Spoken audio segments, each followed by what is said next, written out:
करत हमर मन रहलू नैहर में अतना करत हमर मन जान ससुराल में जाके भुला जाई बुका दिल के बगिया में अगिया लगा के करे जाके हुके अंगना में जाके भुला जाई बुका रहलू नैहर में अतना करत हमर मन।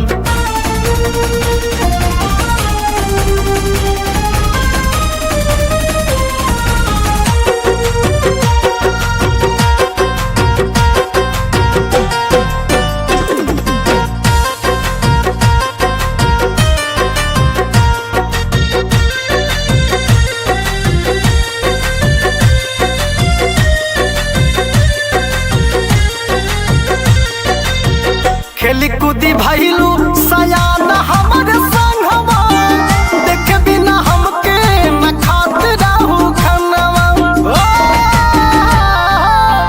खेली कूदी भइलू सयान हमर संगवा देख बिना हमके न खात रहू खनवा।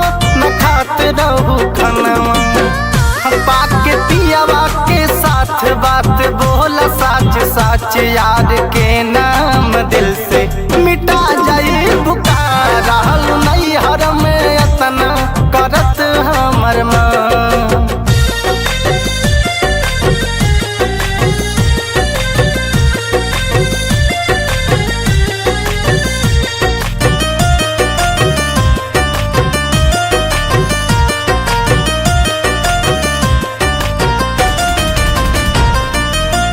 जी मरे के संगे कैले रहू वादा अब तनी राज के तू काहेलू भुला जा।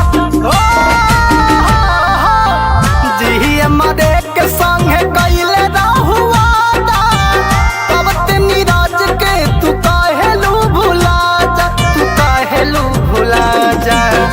हो बीच रहिया में बहिया छुड़ा के सनम अपना प्रीतम विकास के भुला जाई बुका